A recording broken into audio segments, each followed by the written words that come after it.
Good afternoon and welcome to our last meeting of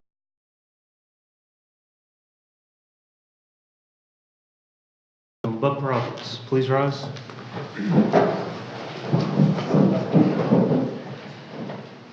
Yesterday we were very saddened to have lost a member of our team, one of our administrators, Charles Spoon Huggins, and I would ask that we have a moment of silence before I lead us in prayer.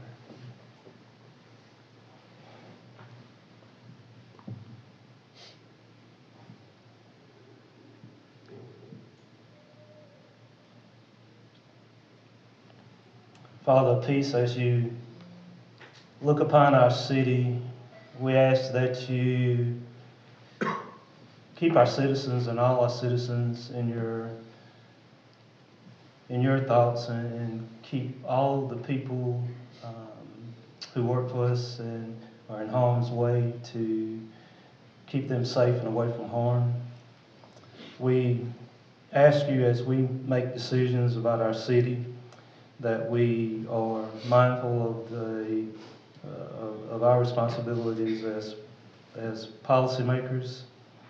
We pray for the precinct, for the social justice that is important for our cities. We pray that we are always mindful to have those that are less fortunate in our thoughts and in our prayers.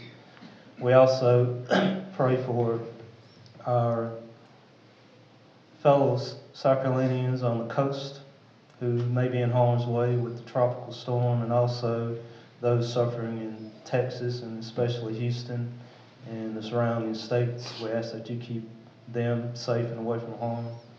And Father, we ask all of this in your name. Amen. Amen.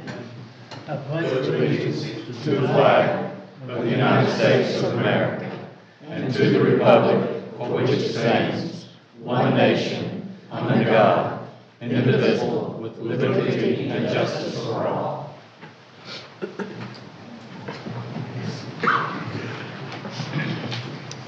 The August 14th minutes are distributed. Are there any corrections or additions to the minutes? Make a motion that we approve them as presented. Second. First by Mr. Stewart, a second by Mr. Lockridge. All those in favor say aye. Aye. Opposed? The minutes of August 14th pass unanimously.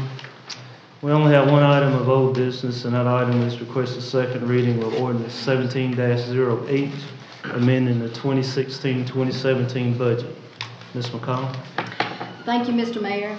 As you all know, as we discussed last time, this is a reflection of the items that were adjustments to our budget during the year. Typically, these are things where you took action to approve items that perhaps we didn't know about, such as grant funds that we received during the year that weren't included in the initial budget, or if they were purchases or expenditures that you approved during the process. So what this amendment actually does, it allows the budget and the audit to more accurately reflect those revenues that we received and expenditures that we made. Even though they weren't known at the time we passed the budget, they were certainly known here at the end. And therefore, we think it makes our budget document more easily comparable between the budget and the actual when you do make the amendment. So we're recommending approval on second reading. Thank you. I think we had discussion at the last meeting. Are there any additional comments or discussion? I move that we adopt the changes in the budget. Second. We have first by Mr. Lockridge, second by Dr. Thompson. All those in favor say aye. Aye. Opposed? It passes unanimously on the second reading.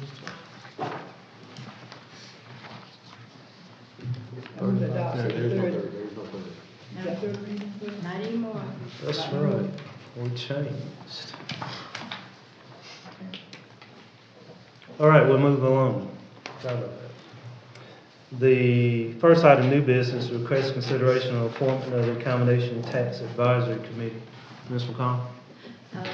We're very fortunate to have an accommodations tax here, and I think many of you certainly read it in the last week and in further reports in the news about the visitors that we had in our city and our county for the eclipse last week. And fortunately, for all those people who stayed in hotels, that accommodations tax was paid and gave our funds an extra boost. In order to spend those accommodations tax dollars, we required to have an accommodations tax advisory committee, and it's composed of 7 members, and they represent various sectors in the community, industry sectors, and it's very specific according to the state law.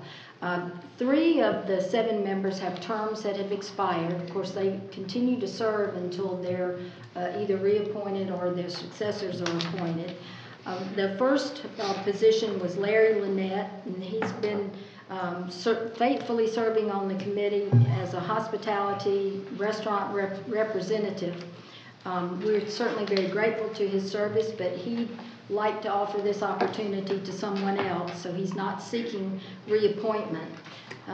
We have been in contact with Shelton Pace, who is the owner and manager of Firehouse Subs of Anderson, and he's expressed interest and willingness to serve. That would be a new appointment. The other 2 positions, John Doolittle and Vicki Culler, their terms have expired as well. They are willing to continue to serve should you like to reappoint them. John Doolittle serves as a representative of the hospitality restaurant industry, and Vicki Culler represents the cultural sector. The other 3 members that serve on the committee are Rebecca Purifoy, she's with the hotel industry, Cindy Suttles, hotel industry, Summer Fredette, she's an at-large representative but also represents the restaurant industry, and Chris Glenn, at-large in restaurant. These terms sound like they are forever, but they expired December the 31st of 2020. But we'd be certainly grateful for their service, and we're recommending those 2 reappointments and the 1 new appointment. Thank you. I know that these guys, if I'm not mistaken, they meet once and we kind of capture them for a day to determine what the expenditures are. It's an important revenue source for the city, and hospitality and accommodations are what people come into our community, and they help not only the city but the counties, all the cities within the county. So I would entertain a motion to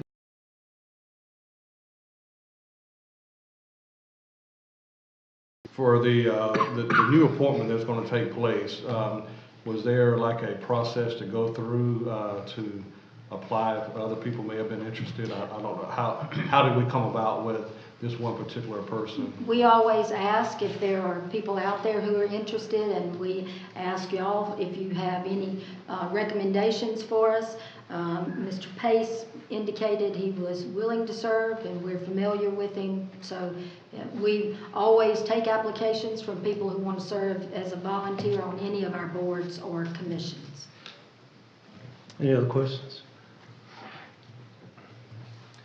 Mayor, I make a motion that we approve this. First by Mr. Harbin, second by the Mayor Pro Tem. Any further discussion? All those in favor say aye. Aye. Opposed? That passes unanimously. I think it's important to say, thank Mr. Lynette for his long-term service with the committee. You beat me to the punch, and also everybody else that serves on this committee. Our second item of new business is request consideration of the police department application for the Justice Assistance Grants, better known as the JAG program, regarding street level criminal apprehension program. Ms. McConnell. Thank you, Mr. Mayor. This is one of those times when we're not actually asking you for money, but we're asking you for permission to let us apply for funding. And I'd like to call on Chief Stewart if he would tell you a little bit more about the JAG program. Yes, ma'am. This is the same program that we've had in place since 1997. It's street level apprehension for criminal apprehension. We've used it from the Justice Assistance Grant funded by the Department of Justice.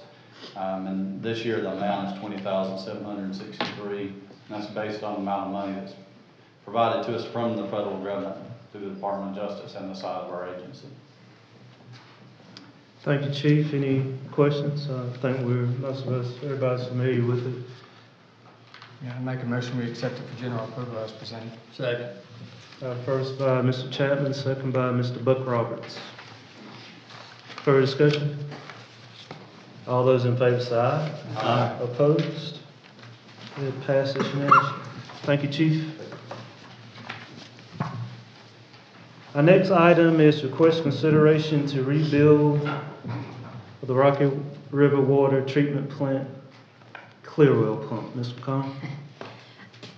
And now, Mr. Mayor, you'll know why I'm going to call on Utilities Director Jeff Caldwell to help us with this. But this is one of those items that will be a regular expenditure in terms of, it's not what we normally bring to you a lot of times is in terms of a mandate for new equipment or replacement equipment. This is kind of normal wear and tear and maintenance of our existing facilities. And Jeff? Yep. Excuse me. Tonight we do have for consideration a single item, which is the Clearwell pump, a rebuild of that pump. But also wanted to kind of give you a snapshot or a crystal ball of what we see coming this year as far as wastewater treatment plant maintenance items. But this consideration is for the Clearwell pump, and it include the rebuild will include new bearings, shaft, seals, impeller ring, the removal that's already been done, and the reinstallation once it's repaired, in an amount of $13,980.98. A new pump is around $22,300 plus shipping.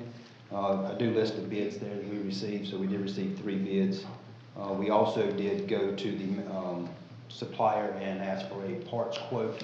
The quote on the parts was around $10,000. So IMS is about $3,000 worth of labor and on that project. And that's what we'll be asking for your approval tonight, but just also what we see coming for Rocky River Wastewater Treatment Plant this year, some repair of our rotating biological contactors. We have, I think it's 18 units that are original to the plant in the 1989-90 upgrades that are in need of some repair. Replacing of an influent pump at our Rocky River plant. Also some work on a bar screens conveyor and also a conveyor at our sludge press facility. At our Generosity plant, we're going to be looking at continued repair of our influent screens and the conveyor there also. But like I said,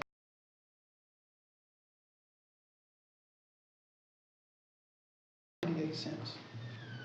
Thank you, Jeff. Any comments, questions for Jeff? Mr. Chapman? I just have one. None of this work that we're doing, it's all maintenance, none of it's EPA regulated? None of this would be EPA regulated. All of it is just normal maintenance within the plant. Okay, and I do appreciate that you got 3 bids, and obviously the bid that you're recommending is considerably less. So with that, we've used IMS many times for repairs like this. Okay, and they're local, obviously, so. Yes. Mr. Aubrey? What was the, and I thought you may ask it, Mr. Chapman, the difference? Are these other 2 pumps new pumps? No, or those were all just rebuilds? They were rebuilds. Okay. It was just I mean, that's a pretty significant price difference. Yeah, it's about 50%. Yeah. Okay. I make a motion we accept the general approval. First by Mr. Chapman. Second. Second by Mr. Lockridge. Any further discussion? All those in favor say aye. Aye. Opposed? That passes unanimously. Thank you. I appreciate it, Jeff. It's been a long time since you've come here and not had a 6-figure request.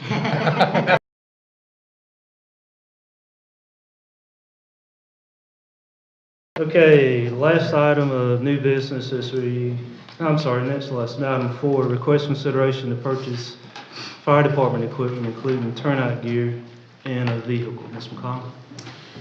You all certainly will remember that we had a lease purchase for fire trucks last year, and that as part of that lease purchase, we included in that our ability to equip the truck with the various equipment. We've not spent all of that equipment, so the request, we've not spent all of those dollars. So the request tonight is for some additional equipment, and I'd like to call on Chief Bratcher Yes, ma'am.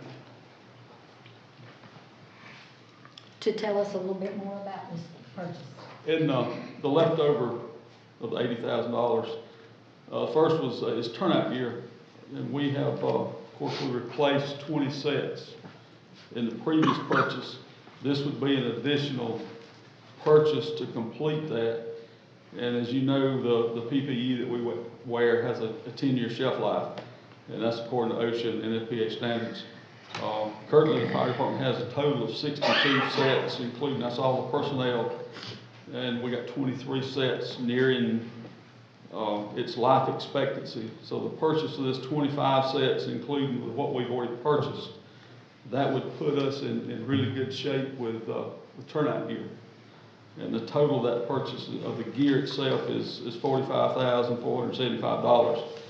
Being Anderson Fire and Safety local vendor, was the low bid, and we had previously taken bids from other vendors on this particular turnout gear.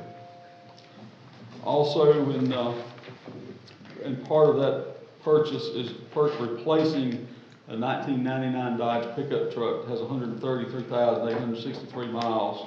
And we use this particular truck. It pulls our fire safety house to classes, to churches and schools and other organizational functions. And also we use it to deploy additional firefighters and equipment to the fire scene if needed. And we also use it as for our technical rescue team also. And this replacement truck would be a Dodge Ram 2500 3/4 ton at the cost of state contract of $27,385. Thank you, Chief. Any questions or comments? One quick question, Mayor. Chief, the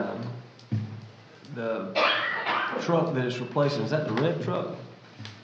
That's the red pickup that sets out back. Okay, that's what I thought. Yeah. Mr. Mayor. Ms. Chapman? Mine's more of a comment. I'd just like to compliment the chief on, obviously, the reason why we've got $80,000 left over is because of y'all's due diligence and being able to find a demo ladder truck that had very few miles on it, but we got it for a lot less, which allowed you to have this money left over.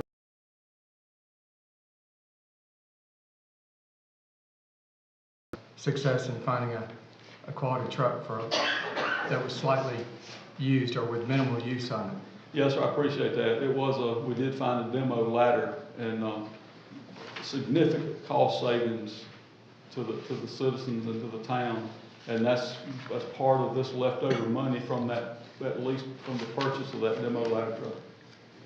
Any other comments, questions? Ms. Roberts? Will the truck be sold on the auction site, or will we use it for the backup? This old truck, Dodge that 99. we're replacing, it will be put on Gov Deals on the auction site. With that, Mayor, I'd like to make a motion to approve this. First by Mr. Hardeman, second by Dr. Thompson. Any further comments?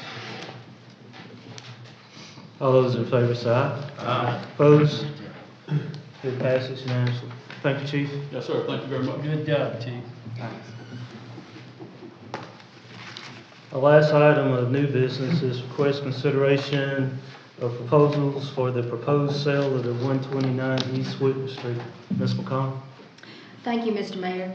As many of you know, the City of Anderson issued a request for proposals that's been active on our site for the purchase and development of the city-owned property at 129 East Whitner. That property is adjacent to Carolina Wren Park. It's located within our TIF district. The building itself is 2-story, and it contains almost 5,800 square feet. The building itself was renovated in 2013 when we actually built Carolina Wren Park. It was part of that project.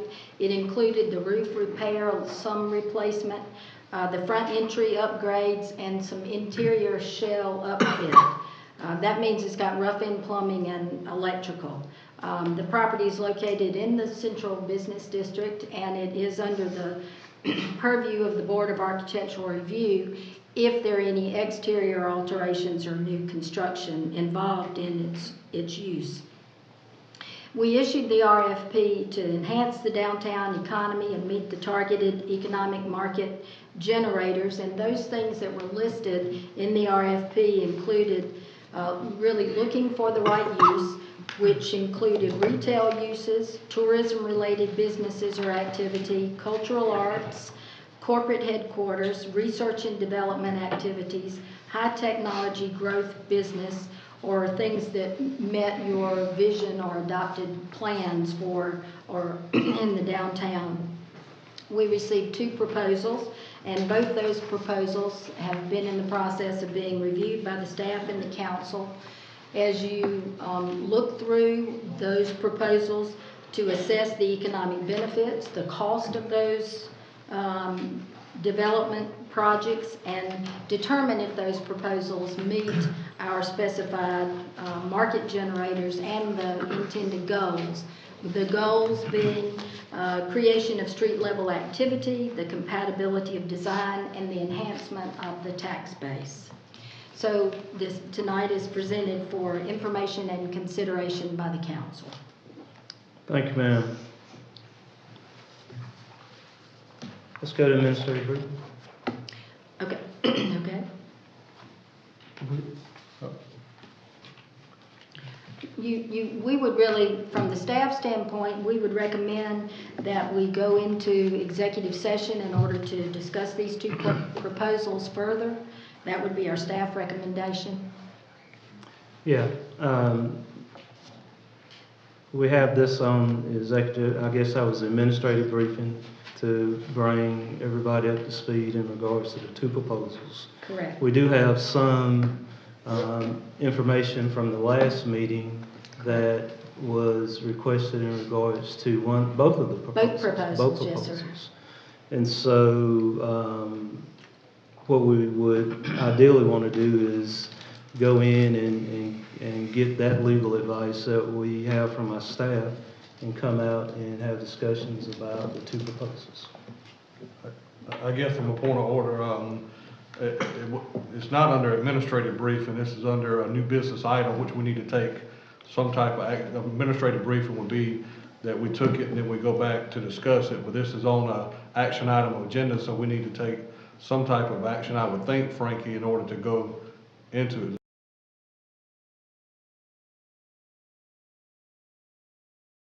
This conversation, yes, sir. Mm-hmm. I move that we go into executive session to have this conversation.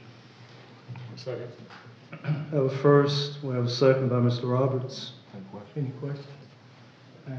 Yeah, Would it be out of order for, because obviously sometimes our executive sessions are lengthy and it may influence part of our decision based on the amount of people that are in the audience. If we can at least get some, as long as it's not repetitive information from the I don't have a citizens that problem. are here No. prior. It's a good idea. Like for and against. Yeah. Well, no one knows what the other proposal is. We know what So one then, is. so then when the ones that are here for the proposal that we know what it is That's fine. I is just allowable wanted for to them to clarify that. clarify or speak? That's a good point.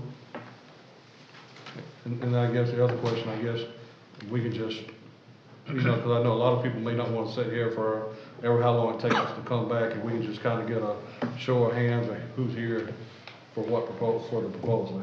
Kind of give us an idea. And I guess we're talking about the Grace Church proposal, since that's the one that obviously the public knows about. And so, first of all, with those of you who are here for the Grace Church proposal, please raise your hands. Council members would like to see that. Somehow or another, I thought that was going to be the case. I don't know why they didn't think it was going to be the case, but I knew it was going to be the case.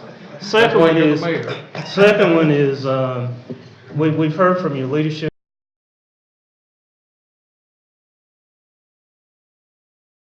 from the congregation, so we do have time available for anybody who would like to speak in regards to or against the proposed selling of 129 East Whitten Street to Grace Church.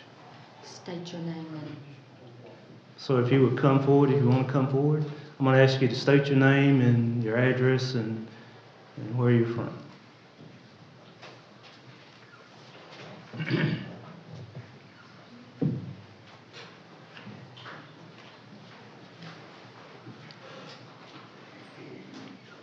Thank you, ma'am. Wow. Hi. Cynthia Peterson, and 2503 Midway Road. I'm a member of Grace because Grace is reaching out to the community. The thing that attracts me to Grace is that we actively get involved, not just in our own programs that reach out to the community, but after I got involved with Grace, they directed me to do Upstate Mentor, which goes into any of the schools and works with the kids. And it's just typical of what Grace does. We're community-oriented, community-based, and we're also growing. We're big and getting bigger fast. And so I think for being located downtown, it would give us a better opportunity to reach into the downtown area and minister there. But it'll also provide us opportunities to be downtown, to shop, to go out to dinner after church, to frequent the businesses that are downtown. It'll just bring more activity and a lot more in there. Thank you. Thank you. Thank you.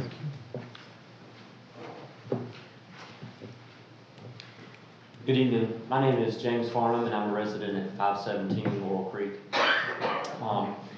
As a citizen of Anderson City, I just want to, on behalf of our church, just say thank you to councilmen, councilwomen who've given so much time to this consideration.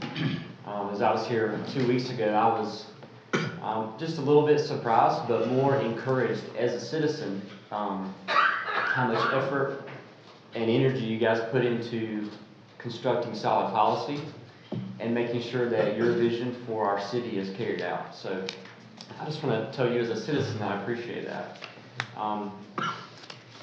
As a member of Grace Church and as also a public servant in a local school district, I know the value of diversity in setting up a successful, efficient, and effective organization. And as a citizen that enjoys the downtown area, it is a pretty special thing to have advantage, to be able to engage in any number of opportunities downtown. And I feel like Grace Church would be in addition to what you already have established as a solid and successful city plan. Thank you, sir.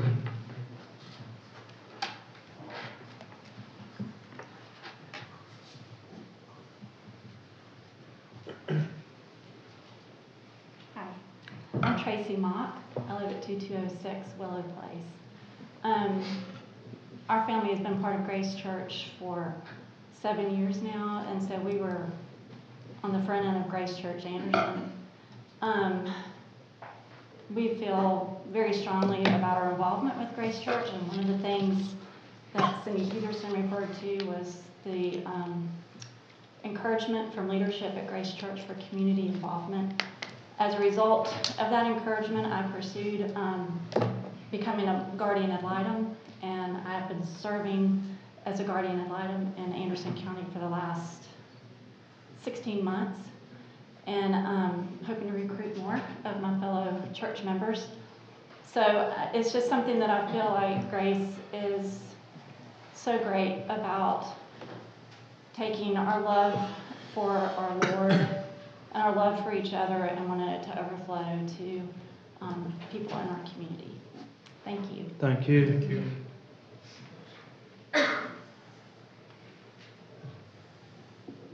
Anybody else got anything somewhat different? Another point?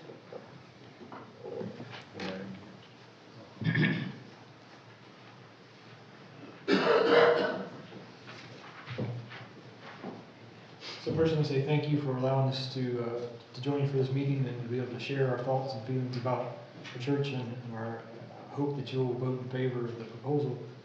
One thing that's I found very unique about Grace Church is it has ministries that are also focused on specifically men's ministries and specifically women's ministries, where we have an Exair ministry and a men's roundtable ministry. And one of the things that has been real impactful for me is to be involved in the men's roundtable ministry that Grace Church has. And having a permanent location in downtown Anderson will facilitate being able to have more of those types of it's just more difficult to have those groups when you don't have a dedicated location. So it'll facilitate having more of those types of ministries available, and having those ministries in downtown Anderson will continue to open up more opportunities for people to be touched and impacted. So, and my name is Casey Morgan. I live at 105 Queensdale. Thank you. Thank you, Casey. 105 where? 105 what? Casey, what did you say? Address? Queensdale. Does anybody, go right ahead. Hey guys, my name's Chris Rivers. I live at 2001 North Holly Street, right over here. I'm real grateful to be here tonight. Appreciate all you guys and all the work that you do for our city. I've been attending Grace for about a year and a half, and in these last couple of months I've been more excited about the work that's happening at our church. And we are a big church. We're one church, many locations, but the impact that we're having in this church has just really benefited my family, as well as, you know, just, I mean, two of my best buddies that I feel like I've grown closer with just because of this church. And so when you think about impact, you know, impact is something that happens when everybody gathers together, right? But influence is what happens when everyone scatters, you know. And so what I've really enjoyed about Grace is that even when we leave, you know, we're in our separate way, there is something that's happening. We're speaking this common language as a church. We're doing things, we're getting involved in things, and that trickles all the way down to my children. My children have been impacted by our church. I've got a 13-year-old, a 12-year-old, and a 9-year-old. And I remember when we first went to Grace, I did not think that they were going to like it. I was like, man, I don't know if they're going to like this. And they got in the car and we're driving home, like, what do you guys think of this? And they're like, man, we really liked it. We wanted to come back. And so, so I'm grateful for that. We have a great children's ministry. We have, you know, the mission that we have is making a difference. And so I'm grateful to be involved in that and to see, you know, where that goes. So I appreciate you guys. I know that it's a hard decision to make. But I'm hopeful that you guys make the one for Grace. So thank you. I appreciate you guys. Thank you. Does anybody want to speak against Grace reaching a proposal to do 129? Not hearing any. We have a first and a second to go into executive session. Any further discussion? All those in favor of going to executive session say aye. Aye. Opposed? We stay in executive session. I would like to point out that, as Mr. Stewart has pointed out, we could be short and we could be long, but we're going to go into, are we going to stay here? We're going to stay here. We're going to stay here, and we're going to ask you guys Could to I make a leave. recommendation, since we have so many people, that we go in to the back? It's just, It'd be more convenient. we have maybe 12 people to go back there, but there's 30 that. That's up to, I don't have a problem either way. I think we should go back. Okay, we'll leave. You guys get to stay here. I'm gonna be right at some point tonight. And I would like to go, before we go, we have a little Boy Scout that has come to our meeting to probably do an education requirement. Tell us who you are, son. Stand up and tell us who you are.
First by Mr. Lockridge, second by Mrs. Stewart. Mr. Mayor. All those in favor say aye. Aye. Opposed? We stand out executive session.